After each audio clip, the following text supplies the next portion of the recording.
नया लेसन शुरू हो रहा है, ठीक है, बिल्कुल इनिशियल से अच्छे से लेके चलना है। हाँ बेटा यार, ये डेफिनेशन तुमने 10th में पढ़ी थी, कौन सी? Electric current. इसमें इसका पहला टॉपिक है। तुम क्या करते हो, जैसे एक कंडक्टर दिखाया है मैंने तुम्हें, क्या दिखाया है? कंडक्टर। जैसे कोई भी वायर लें तो बेटा वो क्या होता है, उसका क्रॉस सेक्शन एरिया होता है, बड़ा थिन होता है, तुम लोग सही से ऑब्जर्व नहीं कर पाते हो। इसमें थिक वायर दिखाया गया है। क्या दिखाया गया? अगर वायर को सही से इमेजिन किया जाए बच्चे, तो वो जस्ट ऐसा होता है, देखो इस टाइप का। तो तुम्हें क्रॉस सेक्शन एरिया दिख रहा है अगर थिक वायर ले लिया जाए तो, ठीक है। अब इसमें क्या होता है कि जब हम इससे पोटेंशियल डिफरेंस, वैसे तो इसमें फ्री इलेक्ट्रॉन है, ये क्या चीज़ है भाई? कंडक्टर है, और कंडक्टर के अंदर क्या चीज़ है? फ्री इलेक्ट्रॉन है। अब फ्री इलेक्ट्रॉन मूव तो नहीं कर रहे, क्यों नहीं मूव कर रहे हैं भाई? इलेक्ट्रॉन तो है ना फ्री, वो मूव क्यों नहीं कर रहे? बैटरी, मतलब उस पर पोटेंशियल डिफरेंस जब तक अप्लाई नहीं करोगे, दो ऐसे पॉइंट के बीच कनेक्ट नहीं करोगे जिनके बीच में पोटेंशियल का क्या हो, डिफरेंस हो, तब तक चार्ज फ्लो नहीं करेगा, ठीक है। तुमने इस कंडक्टर पे क्या अप्लाई कर दी बेटा? बैटरी लगा दी। बैटरी लगाई, मान लिया कितने भी वोल्ट की लगा दी, 4 वोल्ट की लगा दी, ठीक है।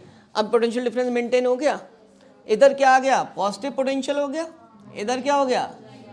अब बताओ तुम जरा कि इलेक्ट्रॉन किधर से किधर जाएंगे भाई? इसके तरफ अट्रैक्ट होंगे नहीं होंगे, ठीक है। इसका मतलब इसके अंदर मैंने एक क्रॉस सेक्शन लिया। क्या लिया बेटा? Cross section. अगर मैं इसे कट करूं ट्रांसवर्स ऐसे, तो तुम्हें क्या दिखेगा? क्रॉस सेक्शन एरिया, ठीक है। उस क्रॉस सेक्शन एरिया से मान लिया वो ये है, उससे क्या पास होते दिख रहे हैं तुम्हें यहां पर? इलेक्ट्रॉन्स। इसका मतलब क्या पास हो रहा है बेटा? चार्ज। चार्ज कितना बोलो? फर्स्ट में पढ़ाता है नहीं, एन इलेक्ट्रॉन्स। इसका मतलब यूनिट टाइम में कितना फ्लो हो रहा है? Q upon T। डिवाइड करोगे ना, इसी को हम क्या कहते हैं बेटा? करंट के। क्लियर हो गई बात? ठीक है। अब करंट, इसको डिफाइन कैसे करोगे? जब भी ये रेशियो होता है तो इसे रेट बोलते हैं, rate of flow of charge through an area held perpendicular to the direction of flow of charge. देख रहे हो, perpendicular to the direction of flow of charge लिया है नहीं लिया है, ठीक है। तो उसमें जब ये रेट निकालते हैं चार्ज का, चार्ज फ्लो का, उसे ही क्या कहते हैं हम? करंट कहते हैं। अब सुनो एक बात और, इसको चाहो तो तुम क्या लिख सकते हो बेटा? बोलो, एनी बाय क्या? T. What is the unit of charges? Coulomb. और ये क्या हो गई? सेकेंड हो गई, ठीक है। और इसको हम क्या कहते हैं? एम्पियर, ठीक है। ये कौन सी यूनिट हो गई बेटा? एसआई यूनिट हो गई, ठीक है ना? ठीक। अब यार तुम एक चीज़ को बहुत लार्ज लेवल पे पढ़ रहे हो। क्या पढ़ रहे हो? लार्ज लेवल पे पढ़ रहे हो, तो तुम उसकी सीजीएस यूनिट भी पढ़ सकते हो भाई। जाहिर सी बात है, लेंथ मेजर करते थे, मीटर पढ़ते थे, सेंटीमीटर पढ़ते थे। अब मुझे कोई करंट की एसआई यूनिट बताएगा? वो सीजीएस यूनिट बताएगा? ये तो एसआई यूनिट है। अरे वो तो इलेक्ट्रोमैग्नेटिक यूनिट है, चार्ज की यूनिट है। वो तो चार्ज की यूनिट लिखाई थी। करंट की बताओ, आज तक देखी, कभी सुनी? इसकी यूनिट होती है बेटा बायोड। क्या होती है? कौन सी यूनिट? सीजीएस यूनिट होती है। क्या होती है? CGS unit. CGS unit of current I क्या होती है? बायो, ठीक है। पहली बार सुन रहे हो, ठीक है। अब इसमें और इसमें रिलेशन होना पता होना चाहिए। जैसे तुम पढ़ते हो 1 मीटर में 100 सेंटीमीटर होता है, ऐसे ही बेटा इन दोनों में रिलेशन होता है। 1 एम्पियर में, किस में? 1 एम्पियर 1/10 क्या होते हैं? बायोड होते हैं। क्या होते हैं? बायोड। क्लियर है? बस ये लिंक कर दी, सही है ना? अब यार ये जो करंट की डेफिनेशन पढ़ रहे हो तुम, यहाँ तब पढ़ रहे हो जब करंट कांस्टेंट है। करंट क्या है? कांस्टेंट है। अगर मान लिया फिजिक्स में कोई क्वांटिटी वेरी करे तो उसे डिफाइन कैसे करते हैं? था? मैंने कहा पूरी फिजिक्स में जब भी क्वांटिटी वेरी करे तो उसको डिफाइन करने के लिए 2 टर्म यूज होते हैं, एक एवरेज और एक इंस्टेंटेनियस। क्या? इंस्टेंट। साफ साफ लाइन लिखी है। तो इसका मतलब अगर इफ क्या कर जाए बच्चों? इफ आई क्या कर जाए? वेरी कर जाए, देन क्या चीज? वी यूज क्या? 2 terms to define it, to define it. First is what? Average current, ठीक है। एवरेज कैसे निकलता है बेटा? Delta Q upon delta T, मतलब जो भी चार्ज फ्लो होगा गिवन टाइम इंटरवल में। और इसे क्या लिखते हैं हम, Q2 माइनस, और इसको T1। बात क्लियर हो रही है? ठीक है। ये फॉर्मूला कब यूज होगा, जब क्या करेगी, करंट वेरी करेगी। और ये कब यूज होगा, जब आई क्या होगी बेटा, कांस्टेंट होगी। ठीक है। ये कांस्टेंट कब होगी, तो मैं ये भी बता दे रहा हूँ, जब सोर्स डीसी लगा होगा। डीसी मतलब डायरेक्ट करंट, जो किससे मिलती है, सेल से, बैटरी से। ठीक है। और ये वेरी कब करेगी, जब सोर्स एसी होगा। जब सोर्स जो हमें ये मिल रही है वो कौन सी सोर्स है, एसी, अल्टरनेटिंग करंट बोलते हैं इसे। तो ये क्या करती है, वेरी करती है। इसमें दो वैल्यूज निकाली जाएंगी। इंटरवल के लिए कौन सी निकाली जाएगी, एवरेज। तो ये वाला फॉर्मूला किसके लिए लगाएंगे, फॉर किसके लिए बेटा, टाइम इंटरवल के लिए। ठीक है, इंटरवल के लिए। ठीक। और ये फॉर्मूला जो मैं लिख रहा हूं अब ये कौन सा है, इंस्टेंटेनियस। कैसे निकालेंगे, dq अपॉन dt। ठीक है, स्मॉल चेंजेस का रेशियो। तो तुम्हें दो फॉर्मूले मिल गए। तो ये किस पर लगाओगे, एट पर्टिकुलर क्या, पर्टिकुलर इंस्टेंट पर लगाओ। बात क्लियर हो गई? 10th में करंट यहां तक पढ़ा था, अब दो टर्म और आ गए।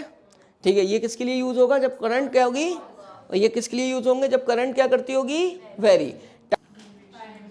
एक इंटरवल है, तो कौन सी करंट फाइंड करनी है, डायरेक्ट लिखा नहीं होगा, एवरेज करंट फाइंड करो। ये इंटरवल है, इसका मतलब तुम्हें पता है एवरेज करंट ही फाइंड।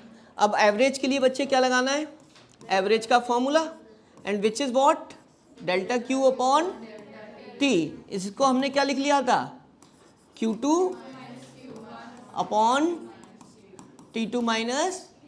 अब यार Q का रिलेशन क्या है वहां पर टाइम के साथ, +2। अगर इस फंक्शन में आप क्या रखते हो, T1 कितना रखते हो, 1, then you will get what, Q1। 1 का स्क्वायर +2 कितना बेटा, अगर टाइम कितना रख देते हो, T2 इक्वल्स टू कितना, 3 सेकेंड, तो क्या होगा, ठीक है, 3 का स्क्वायर +2 कितना हुआ।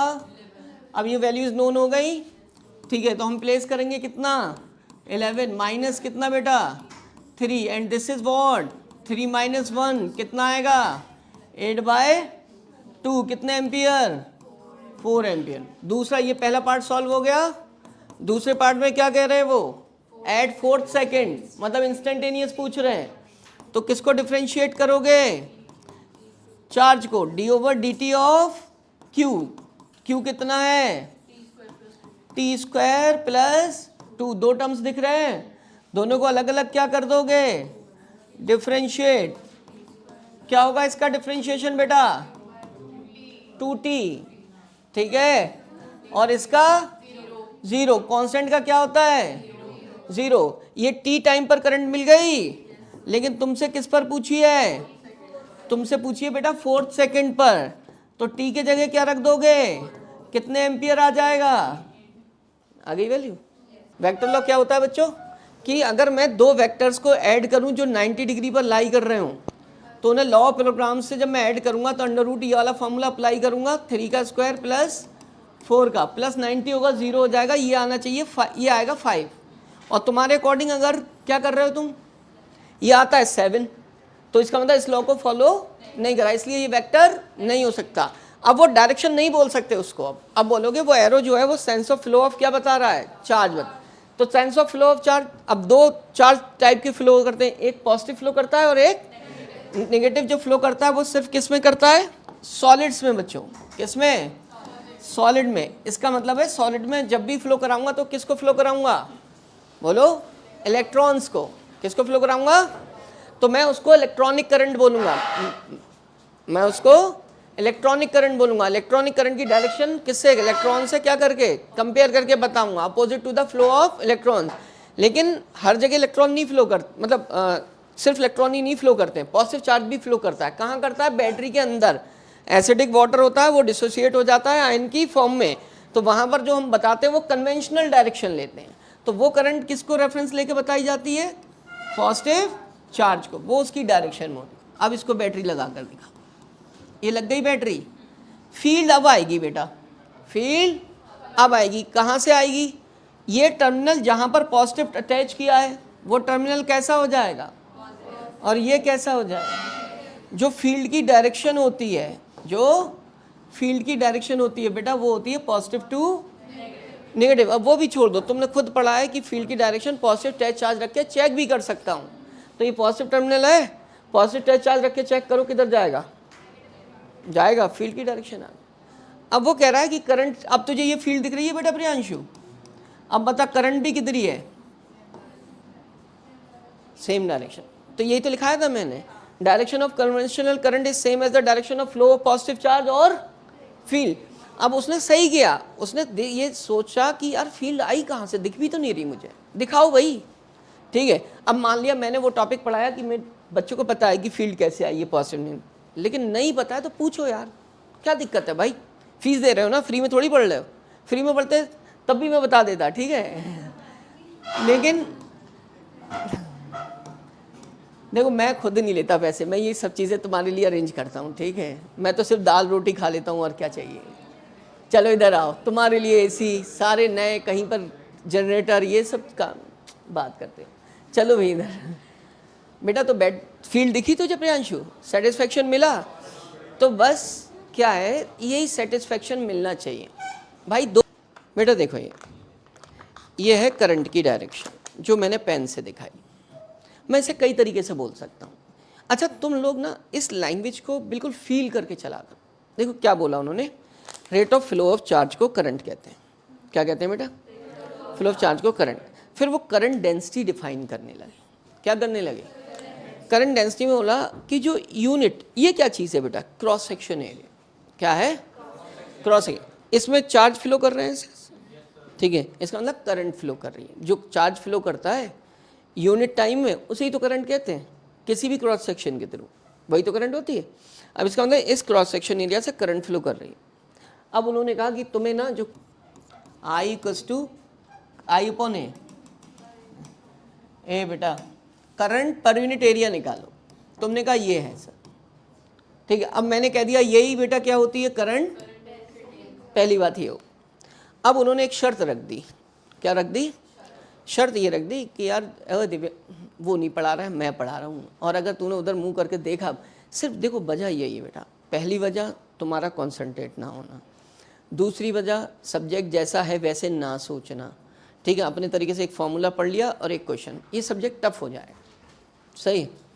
चलो अब उन्होंने एक शर्त रख दी, ठीक है। शर्त क्या रख दी उन्होंने, ये कहा ना जब तुम current per unit area find करोगे, क्या करोगे बच्चे, current per unit area find करोगे, तो ये बात ध्यान रखना कि जो एरिया है, सरफेस, क्या है, सरफेस जो है वो क्या होनी चाहिए, normal to the direction of charge या करंट के, करंट पासिंग के नॉर्मल होनी चाहिए। सरफेस, सरफेस क्या होनी चाहिए, है नॉर्मल, सरफेस की बात कर रहा हूँ।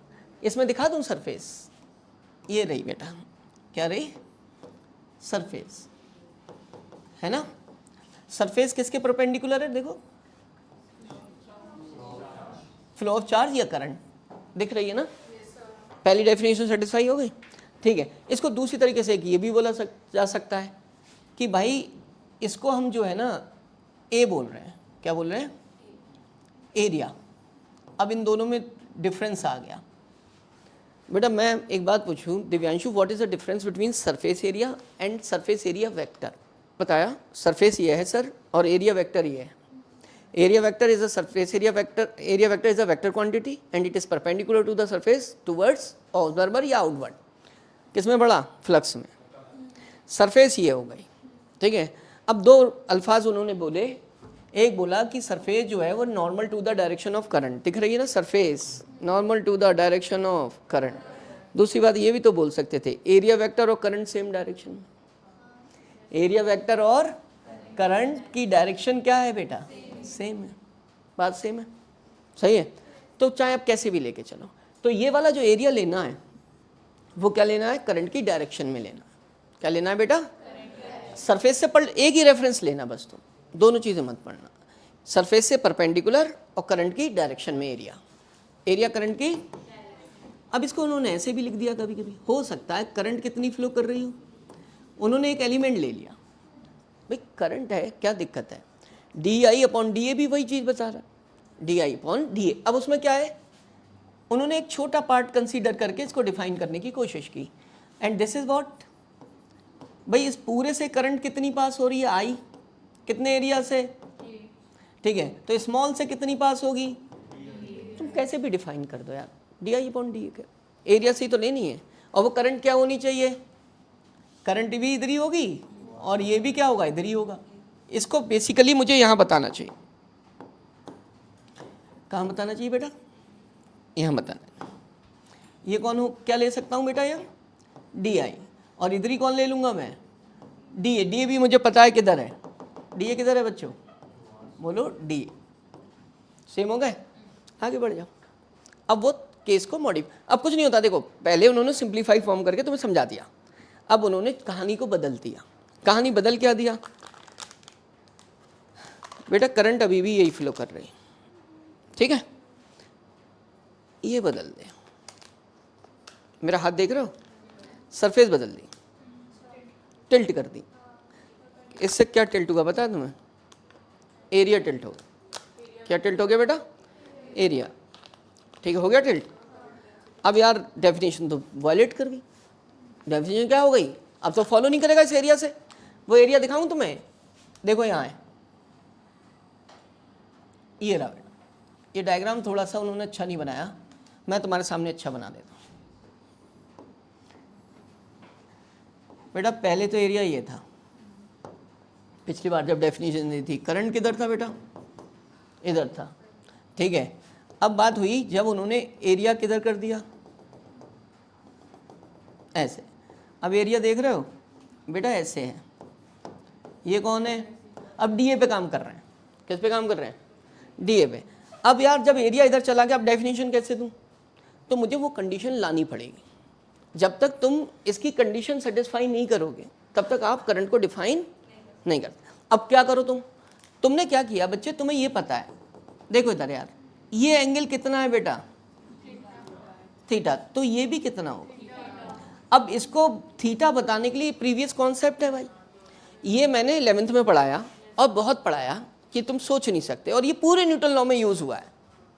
पूरे न्यूटन लॉ में जितने भी इंक्लाइंड प्लेन के क्वेश्चंस हैं वो सब किए गए इसी बेसिक्स पर, कि दो लाइंस के बीच जो एंगल होता है वो उनके परपेंडिकुलर, और अगर कोई बहुत ज़्यादा सेटिस्फाइड नहीं है तो वो ड्राइव भी करके देख सकता है। ये थीटा है, ठीक है, यहाँ से एक लाइन खींचना, ठीक है, ये इस पर परपेंडिकुलर हो गया और ये इस पर हो गया, तो ये भी क्या होगा, देखो मैं दिखा दे रहा हूँ, दो line, line 1, line 2, this is a perpendicular on line 1, this is perpendicular on line 2, तो ये दो लाइन के बीच का एंगल और ये उनके परपेंडिकुलर का, ठीक है, कोई भी प्रूफ करके देख सकता है, सही है। अब यहाँ पर है एप्लीकेशन का टाइम, इस ये लाइन देख रहे हो, ये इसके परपेंडिकुलर है, ठीक है, और ये इसके परपेंडिकुलर है, एरिया वेक्टर दिखा, तो बेटा इनके बीच जो एंगल होगा वही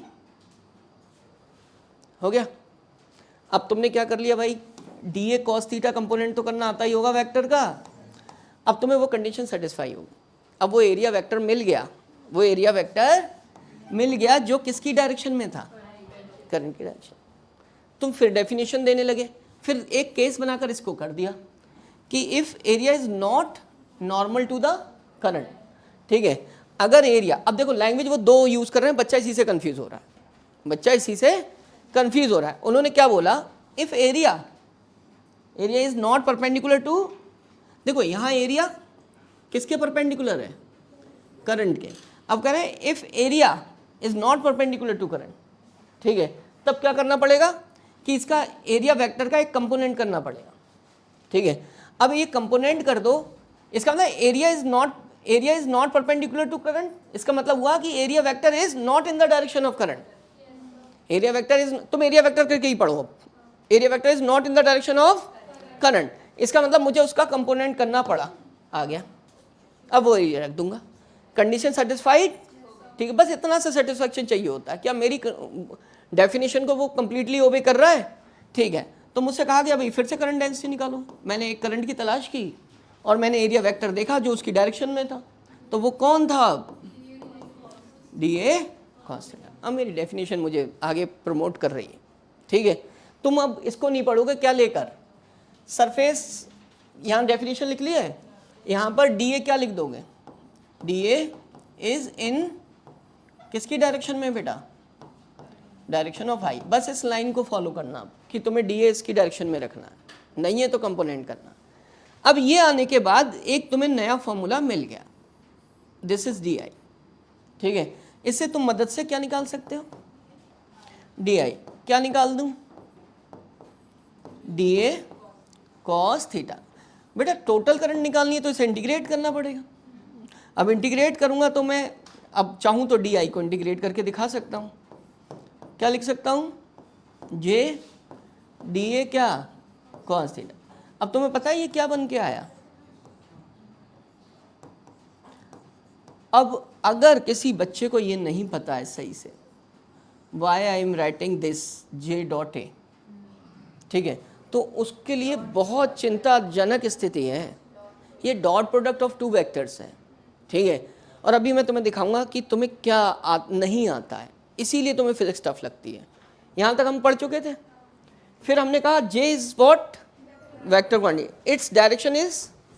अब देखो उन्होंने यहाँ से बात बदल दी, अभी तक क्या बोल रहे थे, किसकी डायरेक्शन में आए, डी ए जो है वो इसकी डायरेक्शन में, ठीक है। अब करंट डेंसिटी करंट की डायरेक्शन में होनी चाहिए क्योंकि ये करंट पर यूनिट एरिया है, करंट पर यूनिट तो मतलब करंट की डायरेक्शन, क्योंकि करंट डेंसिटी भी बेसिकली करंट है किससे पास होने वाली, यूनिट एरिया से। लेकिन उन्होंने करंट का रेफरेंस नहीं लिया, क्यों नहीं लिया, क्योंकि करंट खुद वेक्टर नहीं है भाई, करंट क्या नहीं है, तो उन्हें तो वेक्टर से बताना था, तो उन्होंने किसका रेफरेंस ले लिया, अब फील्ड का। अब फील्ड कैसे आ रही है, फील्ड तुम बैटरी लगा रहे हो, क्या लगा रहे हो, लगा दो भाई बैटरी और फील्ड की डायरेक्शन देख लो। अब करंट और करंट डेंसिटी सब उसी की डायरेक्शन में आएंगे, आने लगे, जो मैंने बैटरी लगाकर तुम्हें दिखाया इससे पहले। अब ये तुम्हारा करंट डेंसिटी का कॉन्सेप्ट क्या हो गया, कंप्लीट हो गया। ये वो बेटा कांस्टेंट दी हुई है, एक डायरेक्शन है उसकी और मैग्नीट्यूड है। इसका मतलब इंटीग्रेशन वाले फॉर्मूले में से मैं इसको कांस्टेंट होने की वजह से कहाँ ले लूंगा, जब बेटा मैं बाहर ले लूंगा तो ये क्या बन जाएगा, ds, वरना इंटीग्रेशन ही नहीं हटा पाते तुम। अब इसका सरफेस एरिया वेक्टर आ जाएगा, इसका मतलब पता है क्या हुआ तुम्हें, छोटे छोटे एलिमेंट जोड़कर total value of surface area, this means this will be, ये बन गया। अब ये साफ सुथरे तौर पे दिख रहा है दो क्वांटिटी का डॉट प्रोडक्ट है, ठीक है। एक इसमें j है और एक इसमें s है, j ये रही 2 × 10⁴ j कैप। अब सुन लो बच्चे, 2 i कैप प्लस ये रहे, यस। पहली कंडीशन सुन लो जरा बेटा, जब दो IJK की फॉर्म में वेक्टर लिखे होते हैं, IJK की फॉर्म में वेक्टर, तो डॉट प्रोडक्ट करने के लिए कोएफिशिएंट्स का मल्टीप्लिकेशन होता है, किसका, सबसे पहला हमने तलाश किया इसमें i का कोएफिशिएंट नहीं है, यहां पर है, तो 0 × 2 प्लस यहां क्या आता है, i कैप क्या आता है, देखो आधे बोल रहे हैं i कैप या j कैप आएगा, मतलब इन्हें कॉन्फिडेंस ही नहीं, इनके कॉन्सेप्ट ही नहीं है कुछ भाई, क्या आएगा, i कैप बोल रही है वो इसमें, जबकि ये स्केलर क्वांटिटी बेटा, IJK आता ही नहीं है। तो ये चीज़ अपनी खत्म करो तुम, ठीक है। तो स्केलर होता है दो वेक्टर्स का डॉट प्रोडक्ट, उसमें IJK, मैंने पेपर में देखा है बच्चे लिख के आते हैं, मैं जब कॉपी चेक करता हूँ IJK, तो पहले तो चीज़ों को सोचो जरा, प्रैक्टिस करो। देखो अब 11th तो पढ़ नहीं सकते भाई, 12th में जो कॉन्सेप्ट आ रहे हैं वो मैं तुम्हें बताता हूँ, तुम उन्हीं की प्रैक्टिस करो, तुम्हें सब क्लियर हो जाएंगे, ठीक है, जो भी यूटिलाइज हो रहा है। अब 11th खोलने की कोशिश मत करना, वरना इधर के रहोगे ना उधर के।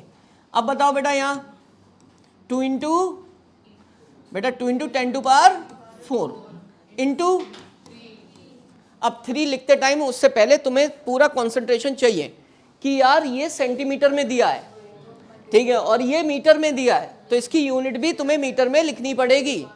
अब इतना तो तुम बच्चे शुरू से सेम सिस्टम में वैल्यूज लगाते लगाते इतना तो तुम्हें आ ही गया हो, तो इसका मतलब है 3 × क्या 10⁻⁻⁴, खत्म बात, आंसर आ गया 6। क्या आएगा, यूनिट बता दो भाई सलमान, इसकी यूनिट क्या होगी, जस्ट 7, आई है करंट, एम्पियर होगी। सुना है कि भाई ग्राफ इंफॉर्मेशन देते हैं, ठीक है, जब भी तुम दो क्वांटिटी का या तो इन्फॉर्मेशन दो तरीके की मिलती हैं, या तो तुम स्लोप निकालते हो या एरिया निकालते हो। क्या निकालते हो बेटा? जब भी कोई ग्राफ दिया हो, ठीक है, और तुम्हें पता ना हो इससे मुझे क्या इन्फॉर्मेशन मिल रही, तो तुम उससे फॉर्मूला ड्राइव कर दो। क्या कर दो? पहले निकालो स्लोप उसका। क्या निकालो? स्लोप। स्लोप निकाल कर देखो, दो क्वांटिटी का वेरिएशन मिलेगा। मान लिया बेटा इसका स्लोप निकाल रहे हो, तो इधर इस एक्सिस पर क्या आएगा? आई, ठीक है, आई, और इस एक्सिस पर क्या आएगा? टाइम, ठीक है, टी, है ना। तो इसका मतलब आई अपॉन टी तो कुछ होता ही नहीं। आई अपॉन टी कुछ होता है? क्यू अपॉन टी आई होता है भाई। क्यू अपॉन टी क्या होता है? आई। तो ये कुछ नहीं होता, ये तो कोई इन्फॉर्मेशन नहीं दे रहा। अब दूसरी इन्फॉर्मेशन लूंगा मैं एरिया से, ठीक है। अब एरिया बताओ बेटा इसका, तुम किसी का निकाल लो, चाहे इसका निकाल लो। तो इस एक्सिस पर क्या? आई, हाफ आई इंटू टी। भाई बेस इंटू हाइट ही करोगे। What is this? I into T Q. और उन्होंने चार्ज ही तो पूछा है। क्या पूछा है? चार्ज। इसका मतलब है मैं चार्ज निकालूंगा, तो इसका मीनिंग हुआ बेटा एरिया कवर्ड बाय क्या? लिख भी दे रहा हूं, area covered by I T क्या? ग्राफ, आई टी ग्राफ, ठीक है। अब एरिया कौन सा है भाई? अब एरिया भी निकालना तुम्हें आना चाहिए। इसके लिए तुम्हारी प्रैक्टिस होनी चाहिए। डिस्टेंस डिस्प्लेसमेंट के क्वेश्चंस किए थे तुमने 11th में, जो तुमने किए नहीं थे, ठीक है। लेकिन अब तो करो, वही देखो बेस रिपीट हो रहे हैं। मैं तो सिखा रहा हूं ना, अब तो कर सकते हो। तो भाई बताओ एरिया किसका? मैं यहां पर लिख दे रहा हूं ओ ए। तुम्हारे सामने एक तो ट्राइंगल दिख रहा है और एक क्या दिख रहा है? स्क्वायर दिख रहा है। दोनों का एरिया ऐड कर दो। दोनों का एरिया क्या कर दो? अब यार पहला जो एरिया ऑफ ट्राइंगल है क्या है बेटा? Area of triangle plus area of square. Clear हो गया भाई? नाम मत लिखो। Area of right angle triangle क्या निकलता है? 1/2 बेस 5 इंटू क्या बेटा? हाइट। Height is also 5। ये ट्राइंगल का एरिया हो गया, ठीक है। प्लस कितना? एरिया ऑफ स्क्वायर क्या होता है बेटा? Side square. बताओ कितना लिखूं? 5 इंटू 5, क्योंकि देखो ये भी साइड 5 दिख रही है और ये साइड यहाँ से यहाँ तक क्या दिख रही है? 5, है ना, ठीक है। तो पहली साइड 5 इंटू कैसे निकाल दो दूसरी वाली? 10 - 5 कर, ठीक है। अब देखो कितना हुआ? 12.5 प्लस वो कितना हुआ बेटा? कितना हुआ? ये 25 हो गया। पूरा कितना हुआ? क्या होता है, जैसे कंडक्टर है, जब तक मैं उसमें बैटरी नहीं लगाऊंगा करंट फ्लो नहीं होती, सबको पता है। क्या नहीं लगाऊंगा? बैटरी। क्यों नहीं फ्लो होती? क्योंकि जब कंडक्टर के एंड्स पर पोटेंशियल डिफरेंस नहीं लगाया, तो इसका मतलब है जैसे ही मैं बैटरी लगाता हूं तो क्या हो जाता है बेटा? उससे क्या हो जाता है? क्या? ठीक है, देखो मैंने ये बैटरी लगाई बेटा, ये लगाई, इससे फील्ड डेवलप हुई। क्या डेवलप हुई बच्चों? यही तो बताया था, पॉजिटिव से किधर? अब उसके अंदर जो इलेक्ट्रॉन थे क्या थे? वो फील्ड में आ गए। वो किस में आ गए? अब फील्ड में जैसे ही आएंगे नेगेटिव चार्ज है बच्चों, और नेगेटिव चार्ज पर क्या लगता है? अपोजिट डायरेक्शन में फोर्स लगता है। वो उन इलेक्ट्रॉन्स को अपोजिट डायरेक्शन में चलने के लिए मजबूर करता है। क्या करती है? मजबूर। कौन करता है मजबूर उन्हें? इलेक्ट्रिक फील्ड, या इलेक्ट्रिक फील्ड की वजह से जो फोर्स आया। तो इसका मतलब एक वो पर्टिकुलर डायरेक्शन में चलने लगते हैं, ठीक है, एक पर्टिकुलर डायरेक्शन में चलने लगते हैं। अब कॉन्सेप्ट क्या है कि जब तक फील्ड नहीं लगाई गई है तब तक कोई फोर्स है ही नहीं, तब तक फोर्स नहीं है, ठीक है। जस्ट जैसे यहाँ पर मैं बात करूँ, मैंने कोई फील्ड नहीं लगाई, तो भाई इलेक्ट्रॉन के पास एनर्जी तो है। जब मैं क्लास में नहीं होता हूँ तो तुमने देखा होगा कुछ लोग टहलते रहते हैं, रैंडम मोशन करते रहते हैं। क्यों? वो किसी भी फील्ड के, मतलब मेरी टेरर है उसके अंडर नहीं है, ठीक है, बस, ठीक है, उसके अंडर नहीं, मतलब थोड़ा तो है यार, ठीक से घूमते रहते हैं। भाई एनर्जी ये शो करेगा हर बंदा। ऐसी ही इनकी हालत है। कंडक्टर है, किसी फोर्स या फील्ड के इन्फ्लुएंस में इलेक्ट्रॉन तो फ्री हैं, वो नहीं है, लेकिन उनके पास एनर्जी कहाँ से आई? तुम्हें पता है रूम टेम्परेचर है बच्चों। क्या है? रूम टेम्परेचर पर कोई भी इलेक्ट्रॉन हो उसके पास एनर्जी होती है, जिसको कहते हैं थर्मल एनर्जी। क्या कहते हैं? और वो इलेक्ट्रॉन क्या करते हैं, जब भाई एनर्जी होगी तो वो मूव करते हैं, लेकिन रैंडम मोशन करते हैं क्योंकि कोई पर्टिकुलर फोर्स लग ही नहीं रहा। क्लियर है? अब वो आवारा बनकर क्या कर रहे हैं, ऐसे ही घूम रहे हैं। ठीक है, तुम अभय को देखो, मैं नहीं हूं तो ऐसे ही घूमता रहता है। ठीक है, इसका मतलब क्या हुआ, इसका मतलब हुआ भाई उनकी वेलोसिटी हर इंस्टेंट पे बदल क्यों रही है। जब वो घूम रहे हैं, जाहिर सी बात है यार, 4-6 लोग जब खड़े होकर घूमेंगे तो वो बेंच से टकराएंगे, कभी दूसरे से टकराएंगे। ठीक है, वही इनकी हालत है। ये एटम से टकरा रहे हैं, आए टकराए, बदल दी रास्ता, आए टकराए, तो क्या हुआ, रैंडम मोशन।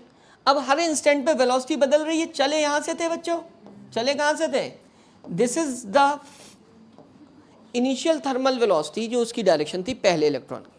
टकराया, वो किधर चलने लगा, इधर, कभी इधर। ठीक है, अब वेलोसिटी बदल रही, वेलोसिटी, स्पीड नहीं बदल रही। स्पीड क्यों बेटा, सिर्फ डायरेक्शन ऑफ मोशन बदल रहा है, टेम्परेचर मेंटेन्ड है, तो थर्मल वेलोसिटी भी, टेम्परेचर भी मेंटेन्ड है, तो एनर्जी भी मेंटेन्ड है, इसलिए उनकी स्पीड नहीं बदल रही। ठीक है, कह सकते हो इलास्टिक कोलिजन हो रहे हैं।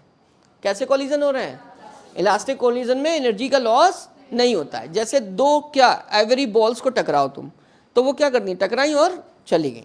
ठीक है, वो लॉस नहीं होता उनका। ठीक है, तो इलास्टिक कोलिजन हो रहे हैं। तो इसका मतलब है जैसे U1 ऐसे जा रही है, कोई दूसरा इलेक्ट्रॉन है, कोई दूसरा इलेक्ट्रॉन है, वो हो सकता है कभी इधर मूड हो उसका घूमने का, टकराने के बाद वो इधर चला गया, उसकी वेलोसिटी क्या है, U2 है।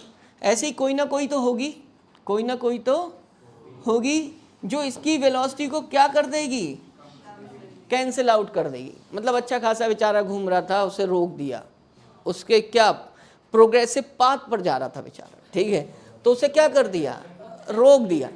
बस करो, इमोशनल क्यों होते हो भाई। ठीक है, तो इसका मतलब कोई ना कोई है जो उसे क्या कर दे रही है, उसकी वेलोसिटी को कैंसिल। अब कैंसिल कौन हो रहा है, वेलोसिटी। क्या हो रहा है, वेलोसिटी। अब तुम एवरेज निकालो, 0 आएगा। ठीक है, क्या आएगा, फर्स्ट वाले को थर्ड ने कैंसिल कर दिया, फोर्थ वाले को 10th ने कैंसिल कर दिया, वेलोसिटी खत्म। लेकिन बेटा स्पीड तो स्केलर क्वांटिटी है भाई, वो तो सम हो जाएगा सबका। ठीक है, वो रुकी, इलेक्ट्रॉन कहीं रुकते दिखा है क्या, तो इसका मतलब स्पीड 0 नहीं हो। अब मेरे पास 2 ऑप्शन आ गए, बदल रही हैं चीज़ें, क्या कर रही हैं, बदल रही हैं। और मैंने कहा था बदलने वाले के लिए क्या टर्म यूज़ करूँगा, एवरेज। क्या निकालूंगा भाई, तो मैं एवरेज निकालूंगा, चाहे वेलोसिटी निकालूँ चाहे क्या निकालूँ, स्पीड। ठीक है, अब मैंने पहले क्या निकाला, थर्मल वेलोसिटी बेटा, क्या निकाली, और मैं मोस्टली टर्म यूज़ क्या करूँगा, एवरेज थर्मल वेलोसिटी। अब मेरे पास जितनी भी वेलोसिटीज़ हैं उन सबको क्या कर दूँ, और फाइनली जाकर रिजल्टेंट क्या हो जाएगा, this is average thermal velocity. इसको लिख दूंगा U क्या, एवरेज। इसकी वैल्यू क्या हो जाएगी भाई, इक्वल टू, मैंने बोला ना कैंसिल कर रही। अब स्पीड की बात करूंगा, क्या करूंगा, एवरेज स्पीड। मैं चाहूं तो ऐसे लिख सकता हूं, क्या नहीं लगाऊंगा बच्चों, बोलो ना यार, वेक्टर नहीं लगाऊं। And this is not equals to क्या भाई, 2 वेक्टर है, A माइनस बी करोगे, थर्मल स्पीड्स तो क्या लगभग इक्वल ही है, तो वो एक दूसरे को कैंसिल कर देंगे। ठीक है, एवरेज थर्मल स्पीड 0 नहीं हो। ठीक है, बात क्लियर हुई।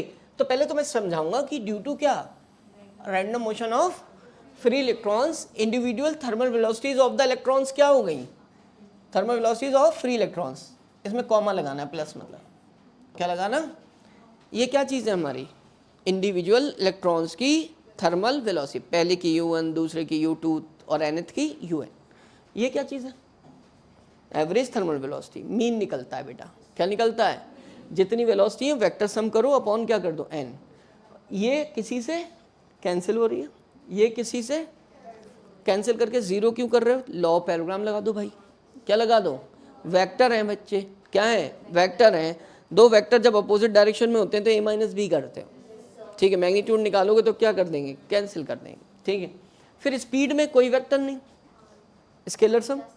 ठीक है, कर दिया सबका सम, वो डायरेक्ट क्या लिखोगे, नॉट इक्वल टू 0 में भी एनी वैल्यू।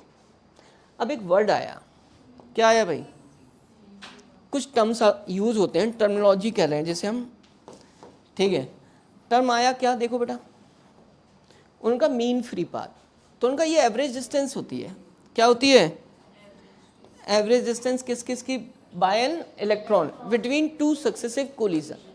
मतलब इलेक्ट्रॉन जो क्या कर रहे हैं, मूव कर रहे हैं, टकराया गया, इससे टकराया, ठीक है, उससे फिर दूसरे से टकराएगा, तो ये दो सक्सेसिव कोलिजन के बीच की डिस्टेंस को क्या कहते हैं?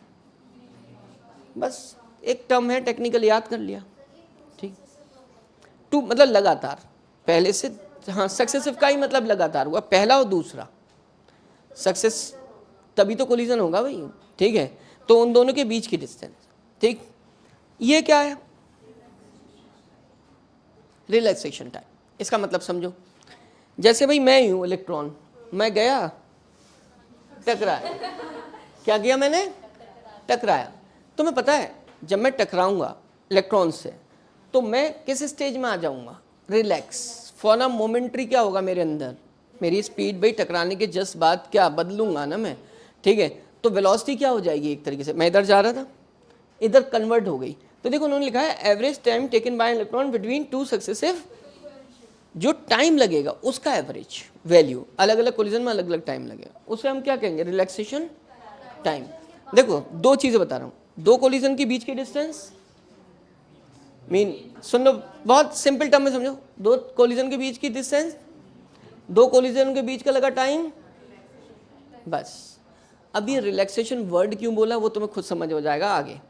तीन चीजें पढ़ाई, ड्यू टू टेम्परेचर, ठीक है, थर्मल वेलोसिटी, ठीक है, और थर्मल स्पीड।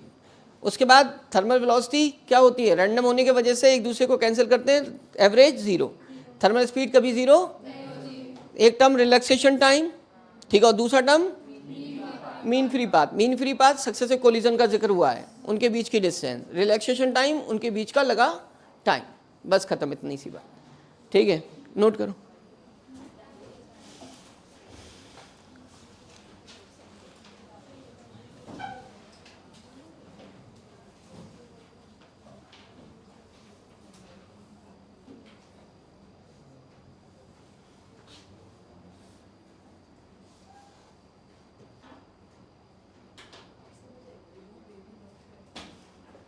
एक टर्म और लिख देना, इसका फॉर्मूला भी लिख देना, छोटा सा, पता नहीं किसके दिमाग में आ जाएगा।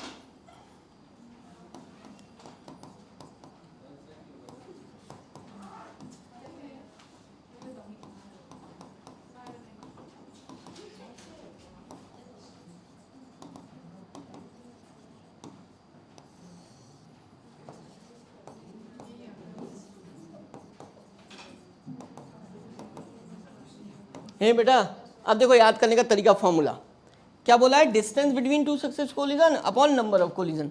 तो ये क्या, इसको अंडरलाइन कर लिया, और इसको ध्यान रहेगा कि डिस्टेंस को कोलिजन से डिवाइड करना। बैटरी लेवल, तो हमने ये कंडक्टर बना लिया और बैटरी अप्लाई कर दी। बैटरी लगाने से जैसे ही उसके एंड्स पर कनेक्ट किया, तो इसका मतलब हो गया कि उसका एक एंड पॉजिटिव पोटेंशियल पे कर दिया और दूसरा क्या कर दिया? नेगेटिव। अब पता है कि भाई इलेक्ट्रिक फील्ड होती है पॉजिटिव से किधर? नेगेटिव। कोई भूल जाए तो वो पॉजिटिव टेस्ट चार्ज रखकर चेक कर लेना, जिधर उस पर फोर्स लगेगा वही फील्ड की डायरेक्शन है। तो भाई ये हो गई फील्ड। अब ये फील्ड किसकी है भाई? एक्सटर्नल जो सोर्स लगाया उसने जनरेट की है कंडक्टर के अंदर, सही है। अब क्या हुआ कि भाई यहाँ पर कौन आया? बोलो, इलेक्ट्रॉन था जो ऐसे ऐसे मूव कर रहा था रैंडमली। अब उस पर एक फोर्स लगने लगा, किसके वजह से? इलेक्ट्रिक फील्ड की वजह से। अब इलेक्ट्रिक फील्ड की वजह से नेगेटिव चार्ज पे जो फोर्स लगता है वो इसी किधर लगता है? Opposite to the field. देखो जो मैं कॉन्सेप्ट रिपीट अगर कोई कर रहा हूँ तो वो तुम्हें रिपीट करना चाहिए, तो मेरे साथ इन्वॉल्व हो गए कॉन्सेप्ट में, तुम्हें याद हो जाएंगे हमेशा के लिए तुम्हारे। मतलब एक कहते हैं ना कि जब भी एप्लीकेशन आएगा तुम एकदम से लगा दो, ठीक है, वरना यही तुम्हें लिए बनेंगे कि यार एक्स्ट्रा कॉन्सेप्ट है। तो इलेक्ट्रॉन पर नेगेटिव चार्ज, फोर्स लगेगा अपोजिट टू द क्या? Field, and this force is written as what? Minus Q E. तो माइनस क्यू ई मतलब ये वेक्टर फॉर्म में लिखोगे, तो ये नेगेटिव साइन बता रहा है direction of force is opposite to field. आप चाहो तो इसका मैग्नीट्यूड भी लिख सकते हो, और मैग्नीट्यूड कितना होगा भाई? क्यू ई होगा, ई होगा। क्लियर है? तो हम अननेसेसरी वहां पर से इसको लिखकर कंजस्टेड नहीं करेंगे, बस हमें पता है क्या होगा। अब इस पे पता है, जब तुमने फोर्स लगाना शुरू किया, मान लिया कोई ऐसे जा रहा था ऐसे, तो वो अपनी वेलोसिटी से जा रहा था ना, तुमने उसे पकड़ा और खींच लिया, इसका मतलब इनिशियल वेलोसिटी तो उसकी अपनी थी, इनिशियल वेलोसिटी तो उसकी अपनी थी। वो कहाँ से आई थी? Due to temperature, this is called thermal velocity. वो तो उसके पास है ना, तो इनिशियल फेज पर उसके पास अपनी वेलोसिटी है विच इज u1, ठीक है। अगर इलेक्ट्रॉन 1 लिया है मैंने तो, ठीक है। अब ये फोर्स जो करेगा ये वेलोसिटी इसकी चेंज करेगा, ठीक है। इसका मतलब इसको क्या कर देगा, ये क्या कर रहा है, पुश कर देगा, पुश करके इसकी वेलोसिटी बढ़ जाएगी। क्या हो जाएगी बच्चों? बढ़ जाएगी। और ये जो इलेक्ट्रॉन है वो किस से चलने लगेगा? v1 वेलोसिटी से चलने लगेगा। अब ये v1 वेलोसिटी जब मैं निकालने चला, ठीक है, तो मैंने कहा मेरे पास तो ढेर सारे फॉर्मूला है, तो मैं अपने बेसिक के अकॉर्डिंग किस फॉर्मूले का यूज करूं? तो मैंने देखा there is a change in velocity. जब वेलोसिटी में चेंज हो रहा है इसका मतलब है उसके पास एक्सेलरेशन है, उसके पास क्या है? एक्सेलरेशन है। तो मैंने एक्सेलरेशन को जज करना चाहा, which type of acceleration is this, ठीक है। तो मैंने देखा इसका मास m है, ठीक है। देन एक्सेलरेशन किसके थ्रू? जिससे इलेक्ट्रॉन एक्सेलरेट हो रहा है, ठीक है। इलेक्ट्रॉन लिख भी दूंगा, एक्सेलरेट, ठीक है, एक्सेलरेट हो रहा है ए एक्सेलरेशन से, and it's value is what? Newton का सेकंड लॉ के अलावा और कुछ लगता नहीं, ठीक है। अब ये फोर्स जो ये वो फोर्स है जो जिम्मेदार है उसको एक्सेलरेट करने के लिए, एंड दिस फोर्स इज ई। उसका मैग्नीट्यूड क्या लिखा था मैंने? ई, ठीक है। तो मैं ये प्लेस कर सकता हूँ।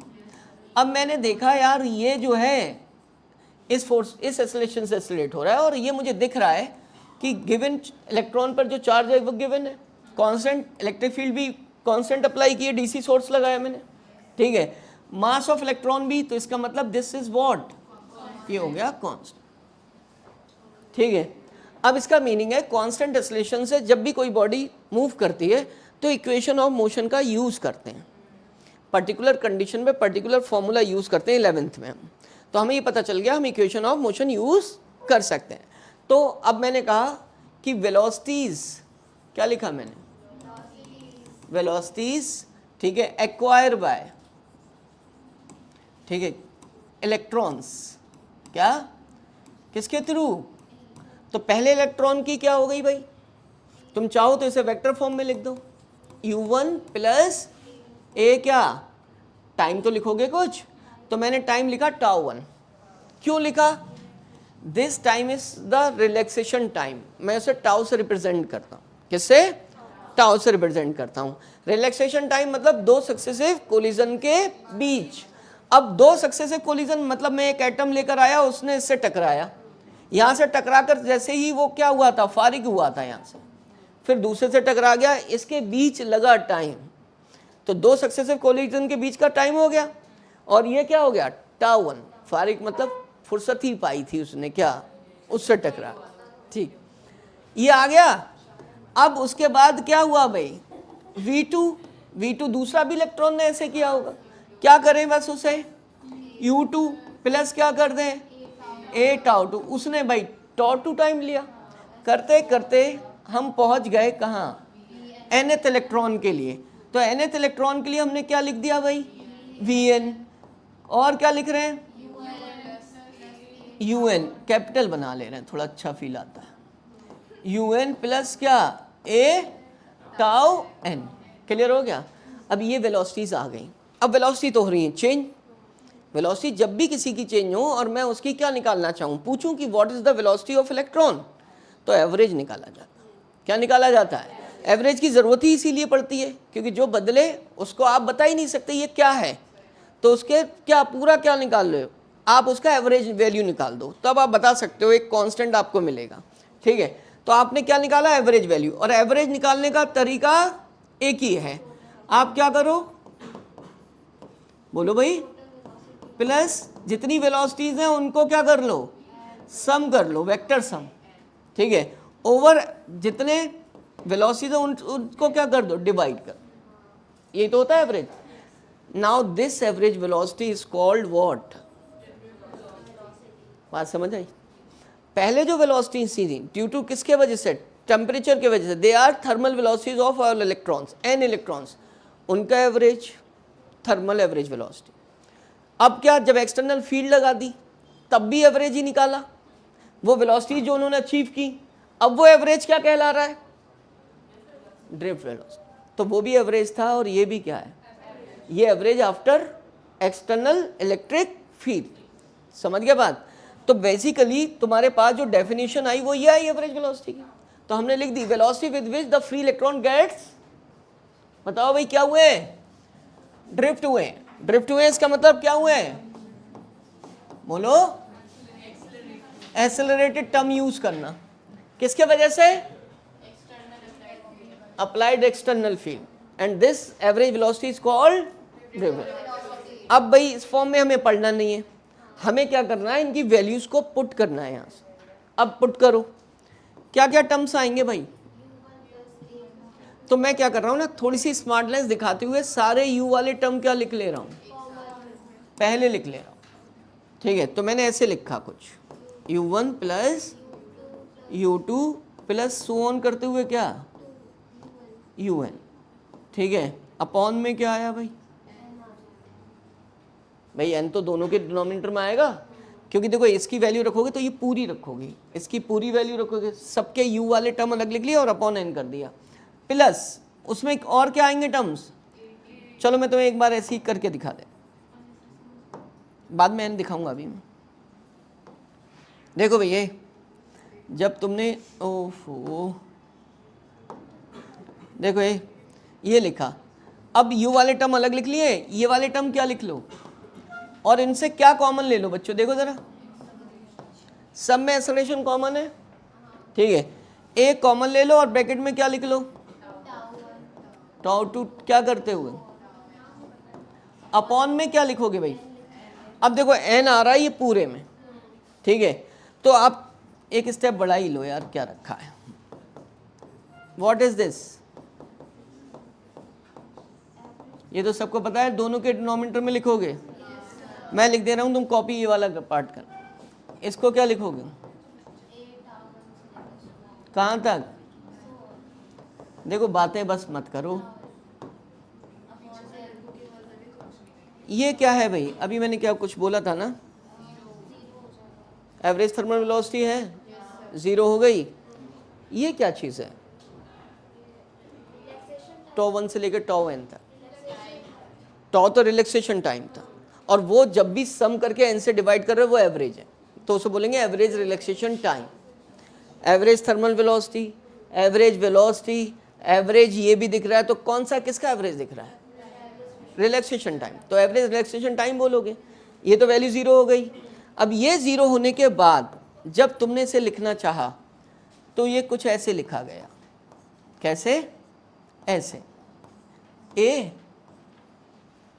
तो जीरो है भाई, ये क्या है, ए टाउ, बड़ा आसान सा एक्सप्रेशन दिख रहा है कुछ, है ना। अब एक चीज और आई निकल कर कि ए की वैल्यू तुम चाहो तो इसको क्या लिख दो, इसको मैग्नीट्यूड फॉर्म में लिख दो, क्या लिखोगे, वी डी। ए कितना है भाई मैग्नीट्यूड फॉर्म में, ई अपॉन एम।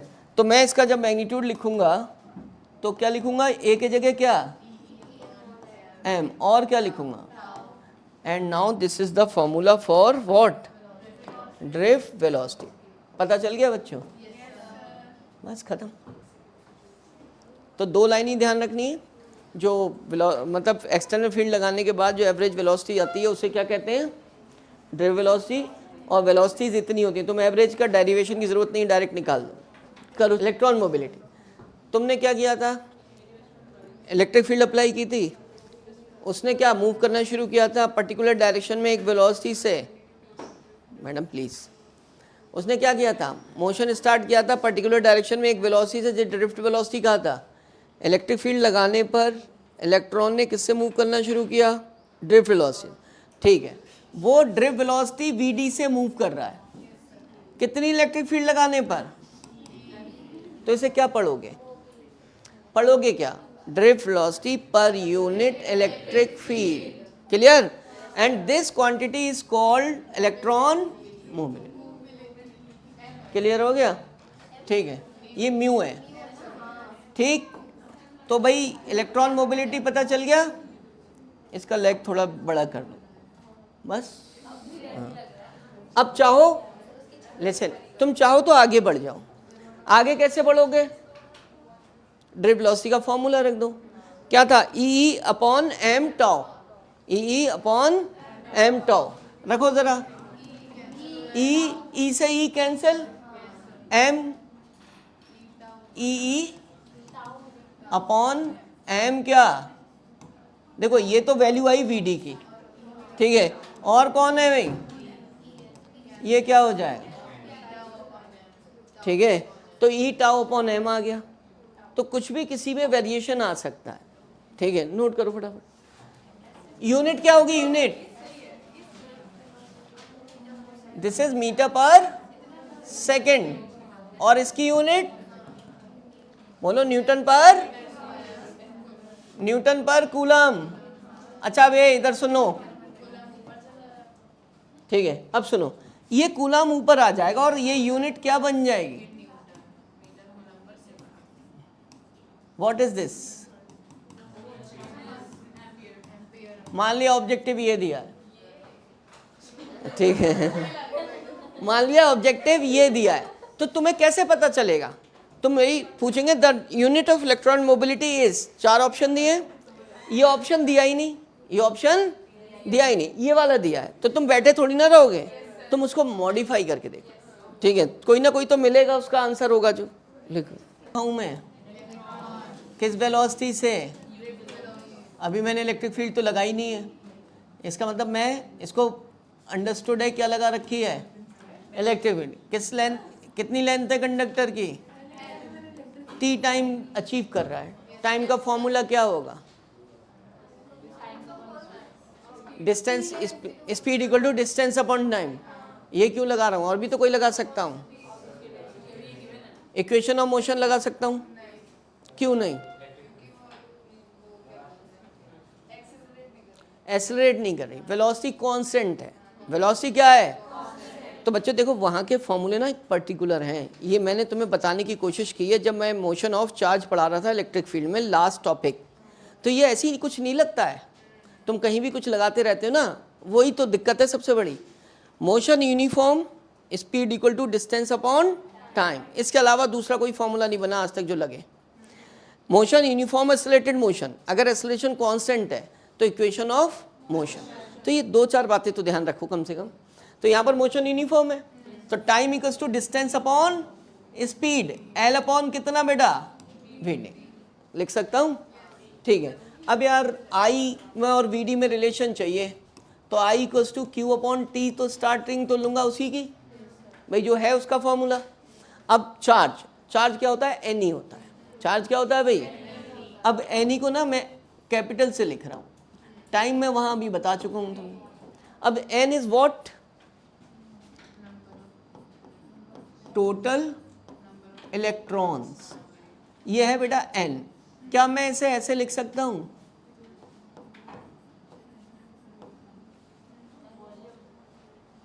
ये क्या है?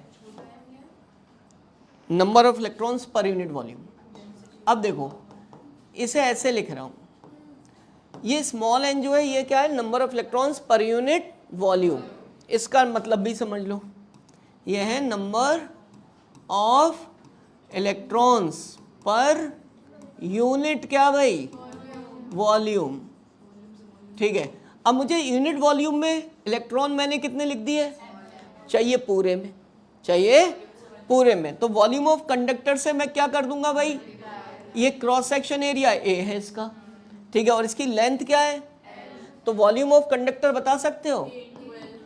ए इंटू एल। तो भाई एक तो एन आ गया। अब वॉल्यूम ए इंटू एल, वॉल्यूम का फॉर्मूला ये तो नहीं होता है, वॉल्यूम का फॉर्मूला क्या होता है? Length into breadth into height. तो ये कहाँ से लगा दिया? कैसे लगा दिया शिवानी? भाई वॉल्यूम का फॉर्मूला क्या होता है? लेंथ इंटू ब्रेथ इंटू, फिर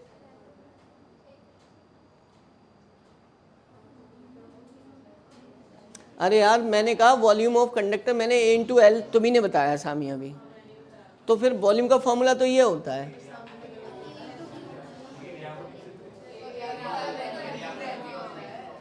देखो ब्रेथ इंटू हाइट को एरिया मान लो,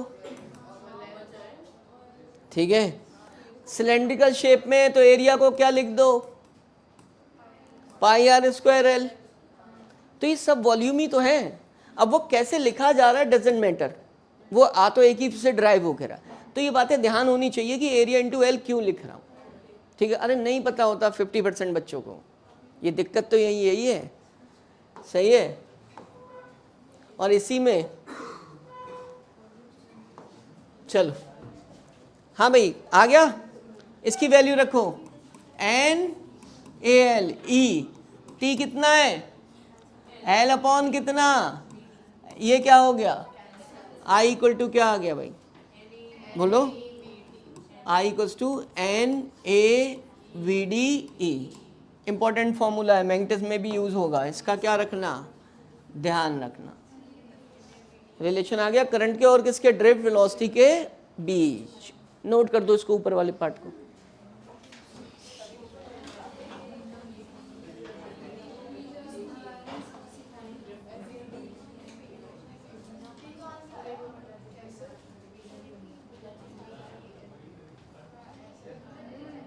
क्या दी बताओ,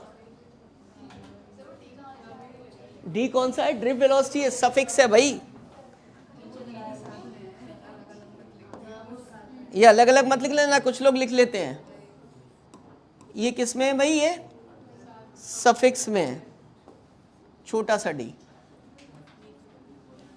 क्लियर है, सही से लिखना कायदे से। अब इसे ये किस में लिखना है, इसे सफिक्स में।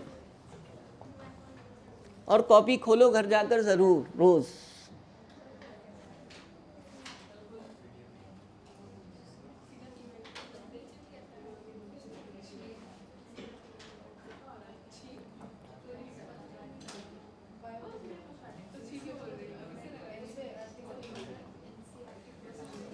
ये लिसन, इलेक्ट्रोस्टैट बच्चों, इलेक्ट्रोस्टैटिक्स की एनसीईआरटी लगा लो इस वीक में पूरी, और पोटेंशियल की भी शुरू कर दो। वो तो पहले ही लगा ली होगी इलेक्ट्रोस्टैटिक्स की। इस संडे में, वो इस संडे में कराऊंगा, लेकिन कुछ क्वेश्चंस तो करो खुद। और बेटा प्लीज़ देखो, दो काम ज़रूर करने, पूरी एनसीईआरटी और क्या, जो पूरी कॉपी, ये पहले स्टेप है तुम्हारी लाइफ का। दूसरा, ठीक है, मतलब पढ़ाई का। दूसरा, मैं जो क्वेश्चंस दूंगा असर्शन रीजन वाले और ऑब्जेक्टिव वाले, वो करना, बस ये दो काम करना। अब मैं दे दूंगा 1-2 दिन। फॉर्म क्रॉस सेक्शन एरिया, जब तुमने पोटेंशियल, इसका एरिया A1 है और इसका क्या है, जब तुमने इस पर क्या अप्लाई किया होगा, पोटेंशियल डिफरेंस। एक यहाँ से इलेक्ट्रॉन चले होंगे, ठीक है। बेसिकली वो इलेक्ट्रॉन सप्लाई करता है सोर्स। कौन सप्लाई करता है, देखो कंडक्टर के पास तो है ही फ्री इलेक्ट्रॉन। अब जितना पोटेंशियल डिफरेंस अप्लाई करोगे, वहाँ से क्या निकलने लगेंगे, देखो मैं तुम्हें ये बात भी बता दूं, क्या निकल रहे हैं यहाँ से बच्चों, देखो इलेक्ट्रॉन जा रहे हैं। मैंने यहाँ कितने दिखाए हैं, ये 3 कहाँ से आ रहे हैं, सोर्स से आ रहे हैं। मान लो सोर्स से नहीं आ रहा है, ये इसी के पास है। अब इस पर है, इनको जो पोटेंशियल डिफरेंस अप्लाई किया है, इस पॉजिटिव पोटेंशियल ने पुश कर दिया। अब भाई 3 ही तो पुश किए, तो वो यहाँ से बढ़ बढ़कर कहाँ पहुँचेंगे, इस वाले क्रॉस सेक्शन एरिया पे पहुँचे, तो पहुँचेंगे 3 ही, ये बात ध्यान रखना। यूनिट टाइम में जितना, अब सोर्स की टेंडेंसी है भी चार्ज को फ्लो कराना, तो वो क्या करेगा, 3 इलेक्ट्रॉन इधर जाएंगे, 3 इधर से दे देगा। तो इसका मतलब चार्ज जो है वो कांस्टेंट हो गया। क्या हो गया, जब तक तुम पोटेंशियल डिफरेंस नहीं बढ़ाओगे तब तक 3 ही इलेक्ट्रॉन फ्लो होते रहे। क्या होते रहेंगे, अब 3 इलेक्ट्रॉन, एरिया से फर्क नहीं पड़ रहा। एरिया से फर्क, किससे फर्क पड़ता है, तुमने ओम्स लॉ भी पढ़ा है कि I is directly proportional to V, मतलब पर यूनिट टाइम में फ्लो होने वाला चार्ज जो है वो किस पे डिपेंड करता है। तो अगर 3 जा रहे हैं तो 3 ही जाएंगे यूनिट टाइम। अब इसका मतलब है I क्या हो गई बच्चों, जो इसके थ्रू I फ्लो हो रही है वो क्या हो गई, I हो गई कांस्टेंट। I क्या हो गई, कांस्टेंट। अब इस कंडक्टर पर उन्होंने वर्क कराया, उन्होंने कहा in a steady state. Steady state का मतलब है जब V को क्या कर दिया, कांस्टेंट कर दिया, ठीक है। मेटेलिक कंडक्टर में जो कि नॉन यूनिफॉर्म क्रॉस सेक्शन का है, तो क्या चीज सेम हो गई, I same along the wire. Clear है? ठीक है। अब बदलेगा कौन कौन?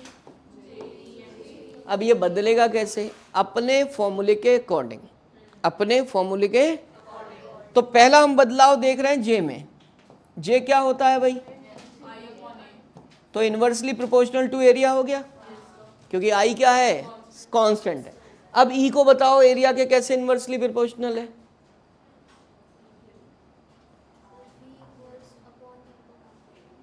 क्या?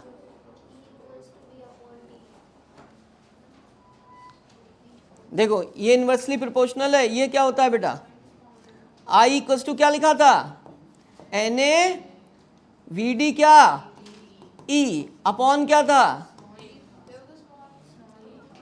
नहीं वी डी ई, अच्छा स्मॉल ई था, उसके बाद आगे बढ़ा देंगे। क्या था बच्चों ये, I equals to N A V D E upon A. ठीक है, कट कर दो। ठीक है, आगे बढ़ो। वी डी की वैल्यू रखो एन, वी डी क्या था, ई अपॉन एम। क्या था ई पहले से, मेरे साथ देख लो जरा, वी डी की वैल्यू पता है सबको, वो याद कर लो फॉर्मूला, ई अपॉन एम। ई पहले से था ई स्क्वायर, और कौन आया, ई अपॉन एम, अपॉन में एम है। देखो ई अपॉन एम और क्या बच्चों, अब देख लो जरा, व्हाट इज दिस। देखो जो नहीं मिला उसे तलाश करो। जैसे वीडी है, ई नहीं मिला, क्या नहीं मिला, ई, तो ई को इससे कहीं ना कहीं छिपा होगा इसमें, तो इसमें देखा इसका फॉर्मूला होता है ई अपॉन एम, तो ई आ गया। अब तुमसे कहा ई का और इसका क्या कर दो, रिलेशन। अब तुम्हें दिख रहा है एरिया के क्या है, तो ये भी प्रूफ हो गया, इलेक्ट्रिक फील्ड एरिया के क्या होती है, इनवर्सली प्रोपोर्शनल होती। क्या होती है, इनवर्सली प्रोपोर्शनल।